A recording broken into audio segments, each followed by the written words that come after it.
So, for 12 chapters, Sun Tzu has been laying out the principles of maneuver, terrain, and tactics. But he saved the most vital, the most dangerous, and maybe the most decisive element for the very end. We're about to dive into the final chapter of The Art of War, the dark and, well, absolutely essential world of espionage. But before we can even talk about the solution, we have to understand the problem. And Sun Tzu starts with the brutal, honest truth about war. A single campaign, just 100,000 men on the march. Well, it disrupts the lives of this many families. 700,000. I mean, just picture it. Fields left untended, businesses destroyed, entire communities upended. This is the real human cost of a conflict. And the financial cost, it's just as staggering. Every single day, 1,000 ounces of silver are just gone, eaten up by the war machine. And armies can be locked in a stalemate for years, all while this cost just keeps mounting, day after agonizing day, literally bleeding the nation dry. The stakes really couldn't be any higher. And this is where Sun Tzu makes his absolutely brilliant and kind of devastating point. To be cheap about intelligence, to let a war drag on for even one extra day because you were unwilling to find out what the enemy was doing, he says that isn't just a strategic mistake, no, it's a moral failure. It is, in his own words, the very height of inhumanity to your own people. Okay, so if ignorance is the biggest crime you can commit as a leader, then what's the ultimate weapon?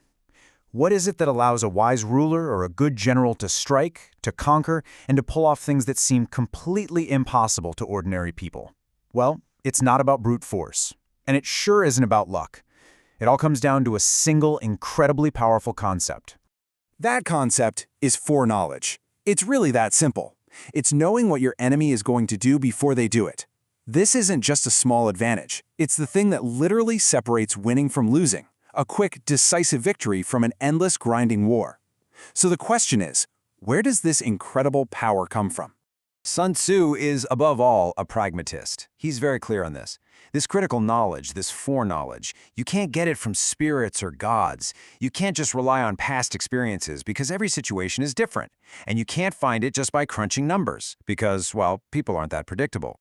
So where does it come from? The source of this game-changing power is entirely human.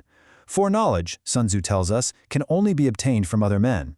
And that brings us right to the heart of Chapter 13, the use of spies. Sun Tzu breaks spies down into 5 distinct classes, and he says when all 5 of these are working at once, weaving this incredible web of intelligence that the enemy can't possibly understand, he calls that the divine manipulation of the threads. It is a ruler's most precious tool. All right, let's break him down. First off, you've got your local spies. These are basically people from the enemy's own country. You win them over, maybe with kind treatment, maybe with money, and they can give you the lay of the land and tell you how the local population is feeling. Next up, inward spies. Now these are officials on the enemy's side. Guys who are corrupt, or maybe they feel like they've been passed over for a promotion, or they just have a grudge. These people have access to the real centers of power, and they can leak the enemy's plans right from the inside. Then we get to the converted spy, and this is a total game changer. You find and capture one of the enemy's agents, and then through some very heavy bribes and big promises, you turn them. Now they're working for you, feeding bad information right back to their old boss. The fourth type, well, it's maybe the most ruthless of them all, the doomed spy. Here, you deliberately give false information to one of your own spies, knowing full well they're going to be captured. The enemy gets the info, thinks it's real, and walks right into your trap. The doomed spy, of course, pays the ultimate price. And this isn't just a theory. History gives us a pretty grim real-world example. Back in 203 BC, an envoy named Li Aichi was sent to negotiate a peace deal. But while he was in the middle of talking, his own side launched a massive surprise attack. The king he was negotiating with felt completely betrayed and, in a rage, ordered Li Aichi to be boiled alive. His life was sacrificed for a strategic game. And finally, we have surviving spies. These are the agents that you probably picture when you hear the word spy. The professionals. They're sent deep into enemy territory to gather intelligence and, crucially, make it back alive to report what they've learned. So you've got these 5 types of agents, all working together, a whole network of intelligence. But Sun Tzu makes a really crucial point. He says that among these 5, one of them isn't just important, it is the absolute key. It's the linchpin that holds the entire system together. So, which one do you think it is?